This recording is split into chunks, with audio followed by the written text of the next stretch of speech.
Carrie, we also wanted to ask you one other headline that a lot of people have been talking about this week is COVID spread in animals, which is not something that I think a lot of people think about, but it's getting a lot of people thinking, do I stay away from my pet, my dog or cat, if I have COVID?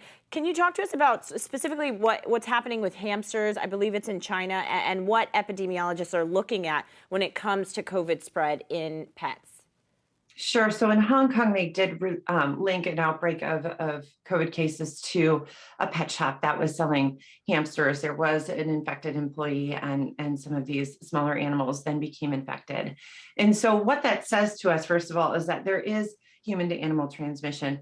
We've seen this before, even in wild populations. So we've seen this in an interesting preprinted study that came looking at deer that had been roadkill or hunted, and from their lymph nodes, found 90% of these deer in the last year had a notable coronavirus infection in the state of Iowa.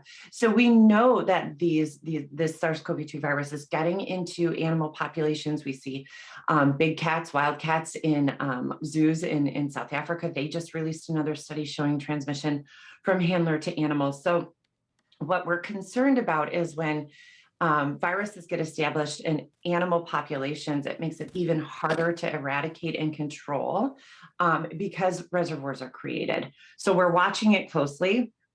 We don't want to see, worst case scenario, the virus comes back out of an animal with a lot of mutations and into a human, creating a whole nother wave of disease. Exactly. That could just elongates sort of the point that we're at right now, but really important to keep in mind. Carrie Altoff, thank you so much for joining us, Carrie. As always, she is the Associate Professor of Epidemiology at the Johns Hopkins Bloomberg School of Public Health. And we should note the Johns Hopkins Bloomberg School of Public Health is supported by Michael R. Bloomberg, founder of Bloomberg LP and Bloomberg Philanthropies.